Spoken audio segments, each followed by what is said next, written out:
don't know what to say. Hello and welcome to FCTR, I am Hugh McQuaid, and today we are talking about AEW Forbidden Door 2023. The huge New Japan and AEW crossover event has been and gone with such dream matches as Kenny Omega and Will Ospreay II and Kazuchika Okada versus Bryan Danielson. This is my review. I'm going to dive into everything, every match, every angle, everything that happened on the show and tell you my thoughts the way a review works. But before I dive into that, please hit subscribe, please like this video, please comment your thoughts down below, and I'll try and reply to every single one of them as we dive into the show. Forbidden Door 2023 was incredible, is how I can put it. I think this is one of the greatest wrestling shows that I have ever seen in terms of top to bottom, just banger after banger after banger, and I can't fault it at all, really. I have a few issues with the main event, and I have a few issues with the match that came before the main event, but other than that, I think this is just insanely good wrestling, and just shows why AEW and New Japan, their working relationship, is so fruitful. But let's dive into the show as a whole. We had 0 Hour, which had Athena fighting against Billy Starks in the Owen Hart Cup. I haven't watched that. I haven't watched 0 Hour, I'm afraid. Sorry. But we got the main show. The main show started off with an AEW World Championship match as MJF defended the AEW World Championship against Hiroshi Tanahashi. MJF came down with his jacket that said New Japan is an indie. I loved that touch, and I loved all of the awful dickish stuff that MJF was doing to Tanahashi, you know, mocking the air guitar, mocking his knees, whose impression is this, all that good stuff was really, really fun. And I think it was a good match. I'm not much for Tanahashi in general, at least what I've seen of Tanahashi in AEW, because I haven't watched a lot of his New Japan stuff. It doesn't fully click with me, but I thought this was really, really good. It had MJF working over the ribs of Tanahashi, and it ultimately played into MJF's biggest issue as a wrestler, which is his knees, because he always busts his knees. He always does the underhook, lift up, shoulder breaker on people, and it always blows out his knee, because he blew out his knee again in this. And I like that they're using that as MJF's crux, as like his kryptonite of what you can target, and that ultimately set MJF up for the Dragon Screw leg whip that Tanahashi did. So I think they played off the different attributes really well in this match, and what it ultimately came down to was MJF just being himself and distracting the ref, clocking Tanahashi with a Dynamite Diamond Ring. 1, 2, 3, MJF picks up the win. I think this was a solid way to open the show. I think, if anything, I maybe would have swapped the Jericho match and this match, and maybe put this later on. I get MJF playing up the heel. He wants to go first if he's not the main event. So I think that worked well. But I think in terms of positioning, I think this would have worked in a good lead into the main event, if that makes sense. But this was a solid way to open the show. Then we got a really, really good match that I legit loved. I don't know if I'm in the minority on this, but I loved this match, which was CM Punk taking on Satoshi Kojima. Something about this just clicked for me. The crowd booing, CM Punk ultimately playing the heel in this and working a more methodical pace, a little bit slower, and really playing into that crowd reaction. I really, really liked. And these two just went in there and beat the living piss out of each other with chops galore. You had CM Punk getting knocked over the barricade with this huge lightning chop from Kojima. You had Punk emulating Hogan in this, doing the leg drop similar to what he did on Collision. You had him doing the Mongolian chops, really playing into the heel of, I can't remember the name of Kojima's partner from Japan, but that was something that he used to do. So he was really playing into these heel aspects and stuff and soaking in the reaction. And then it just went further and further and further. Punk hits an elbow drop for a near fall, and then Punk locks in the Anaconda Vice straight away. I thought that was a really, really neat spot from him. And then ultimately what it came down to was a GTS. a GTS from Punk for the 1-2-3 as he advances in the Owen Hart Cup. I think this was really, really good. A really good singles re-debut for Punk, and I don't think it made Kojima look bad in the slightest. This was genuinely one of my favourite matches of the night, and I'm just excited. I am cautiously optimistic to see where CM Punk goes from here in terms of singles competition and what we're going to get for him at Wembley and All Out. But this was one of my favourite matches of the night, to be honest. Then we got another one of my favourite matches of the night, the Fatal 4-Way match for the AEW International Championship, as you had the champion Orange Cassidy taking on Daniel Garcia, taking on Zack Sabre Jr., taking on Katsuyori Shibata. There was too much to write down in this match. This was 2 for 2 for AEW in terms of their 4-way matches on pay-per-view, because you had the 4 Pillars match and then you had this one for the International Championship, which was just so fast-paced. Loads of different exciting matchups in here and a really interesting story. Cassidy actually shined the least because they were playing up the fact that he has had so many championship matches and so many matches in general that he is just battered at this point. Zack Sabre Jr. was targeting his hands, so he can't use the orange punch.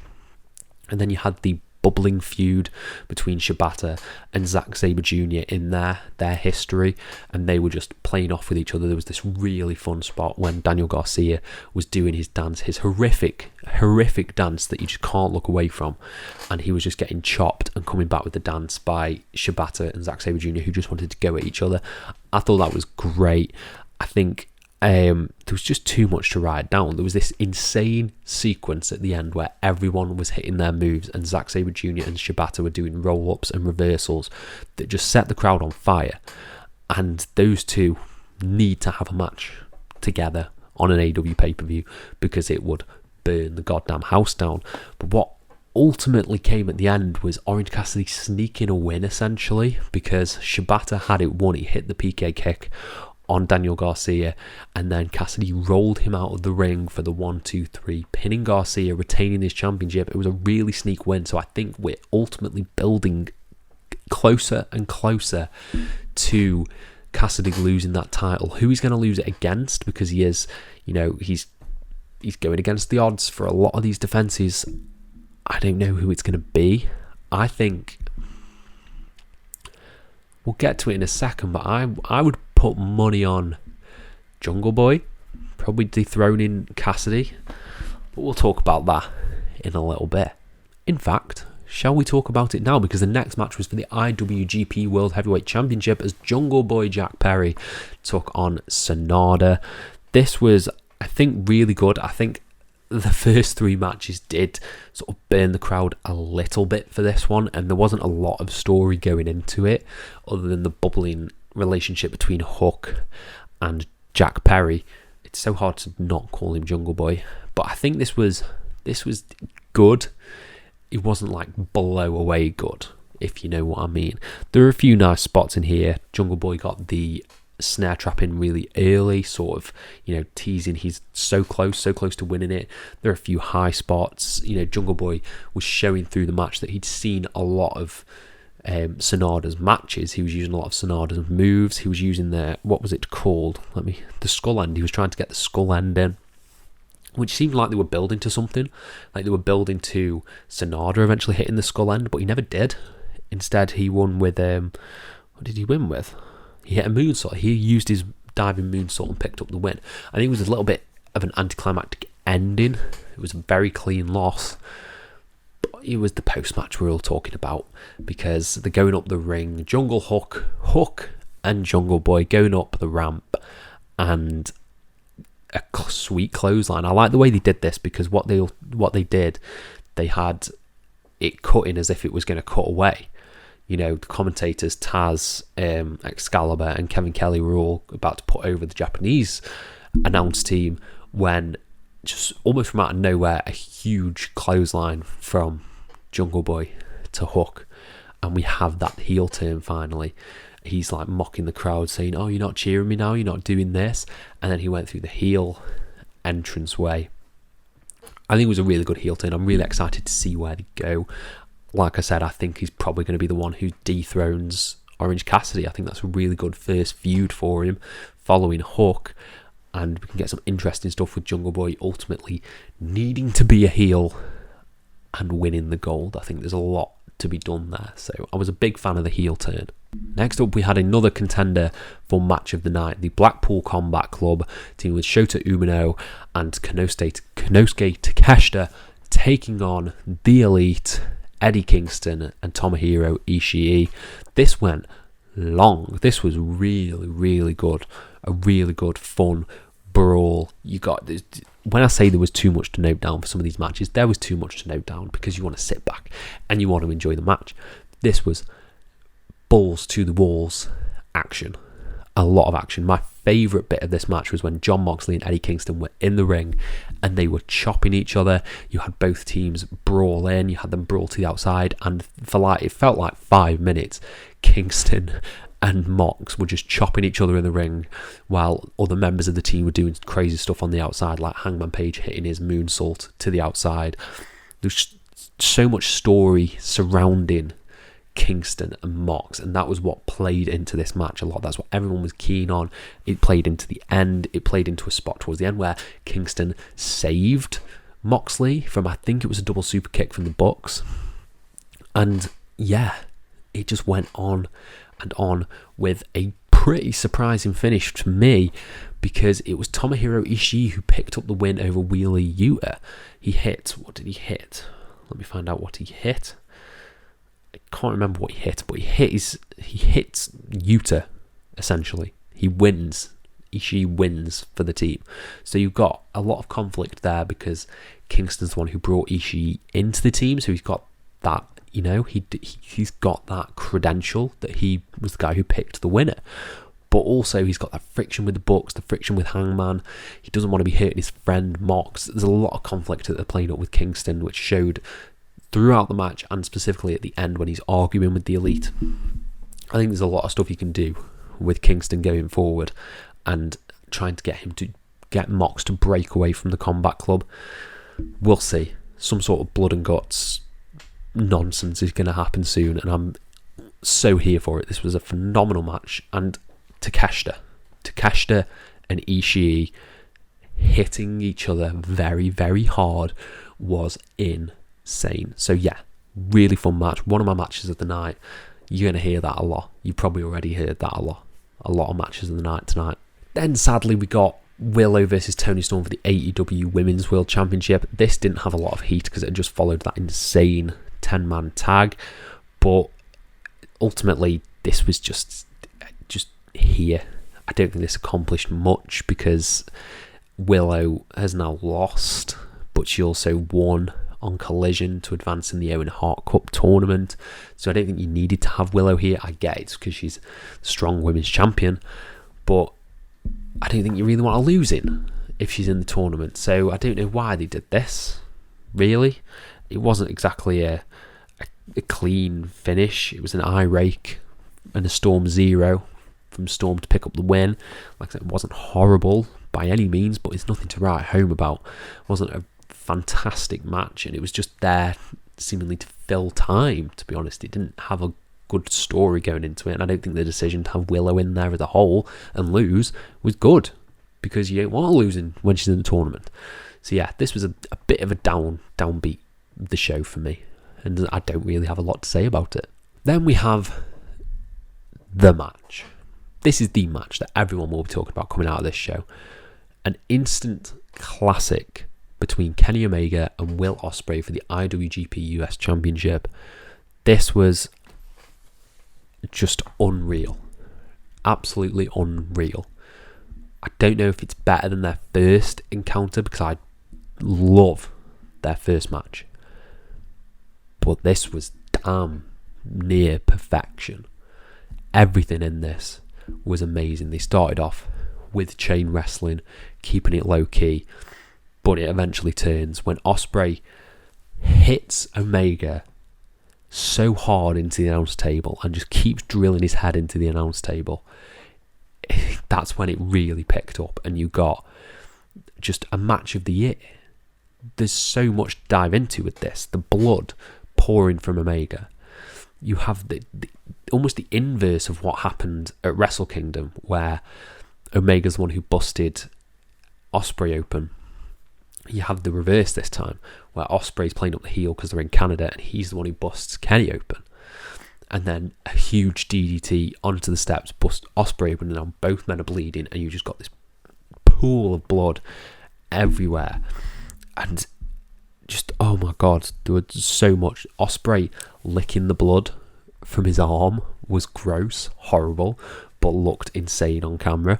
You had one of the coolest counters I've ever seen when Ospreay goes for the Oscar, and a huge knee from Omega to the back of the head. There's just so many spots I'm going to run down now. You had Ospreay using the sharpshooter and the crossface to get ultimate heel heat. I thought was phenomenal. And then you had just Callis on the outside being a bastard, leading to one of the greatest sequences in wrestling I think I've ever seen, which is when Callis gives the screwdriver to Ospreay. He hits Omega in the head after he attempts the one-winged angel. Hidden blade, Stormbreaker, 1, 2, and the foot of Omega, it's like a hair, the breadth of a hair, his foot falls on the rope for an enormous pop from the crowd. That was cool enough. And then Ospreay hits the golden trigger and a one-winged angel for a kick out at 1 from Omega. That sent me into a frenzy. That was when I was like, this is the best match I have ever seen in my life. And it just went even crazier when Ospreay hit this terrifying Tiger Driver on Omega, where he landed right on his neck. I hope Omega is okay after that. But it went again. The Tiger Driver, Hidden Blade, Stormbreaker, 1, 2, 3. And that was it. That was the win. Ospreay is the new IWGP US champion, and he retained in a match that is going to be talked about for decades, because this is one of the greatest matches that AEW has ever put on, probably one of the greatest matches that New Japan has put on. I absolutely adored this match, and it was so worth it.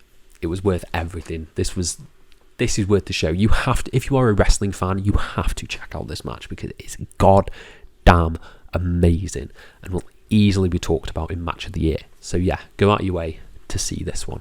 Then we got the Suzuki Gods taking on Sting, Darby Allin and Tetsuya Naito.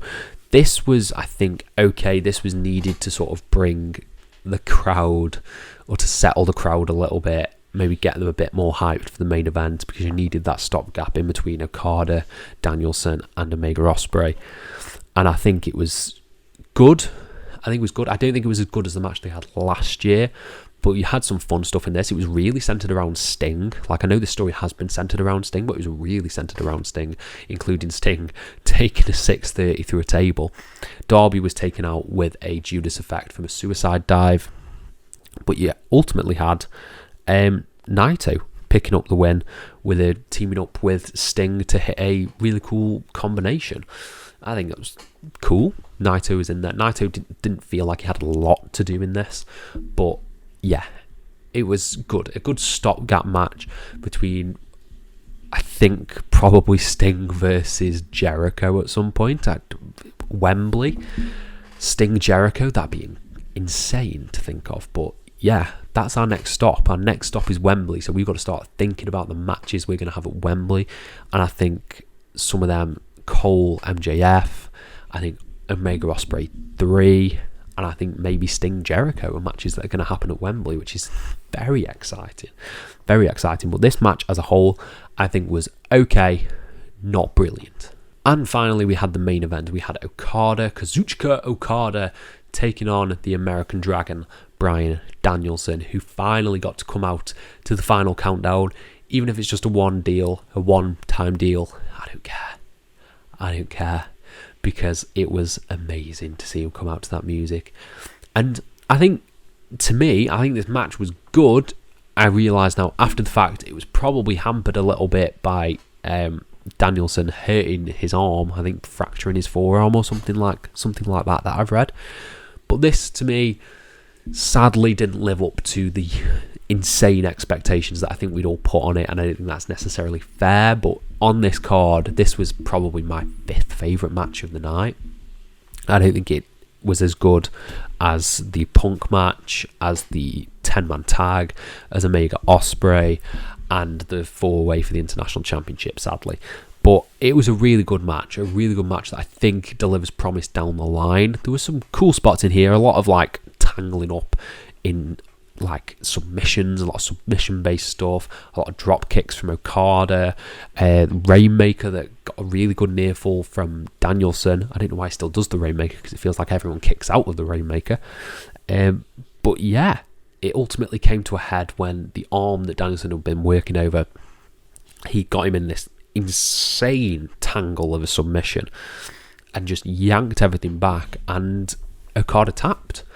And I think that was a bit of a shock to the crowd, a bit of a shock to me, because it felt like it ended a little bit too early, which is probably understandable due to the arm. But yeah, this was a good match that wasn't the match of the generation that I think we all thought it would be, which is a bit of unfair expectations, but I think it's well-deserved expectations.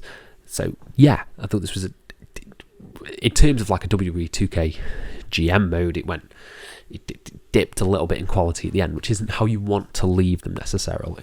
So yeah, it's okay way to close the show, but as a whole, I think this Forbidden Door, I'm going to remember this Forbidden Door more so than last year's Forbidden Door. I think it's a huge step on in terms of what last year's Forbidden Door was, and last year's Forbidden Door was goddamn amazing.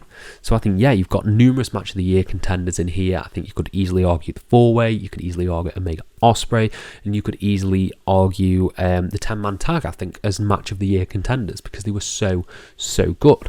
So yeah, overall, I'm going to give this show a 4.5 out of 5, because it was just that good. Probably my show of the year, I'm going to say. Off the top of my head, I can't think of many shows that have surpassed this. So yeah, maybe my show of the year, but we'll look at that towards the end of the year. But I want to know what you guys think down in the comments below. Did you like Forbidden Door? Did you hate it? Let me know everything you want down in the comments below, and I'll try and apply to every single one of them. Thank you all ever so much for your support, and have a nice day.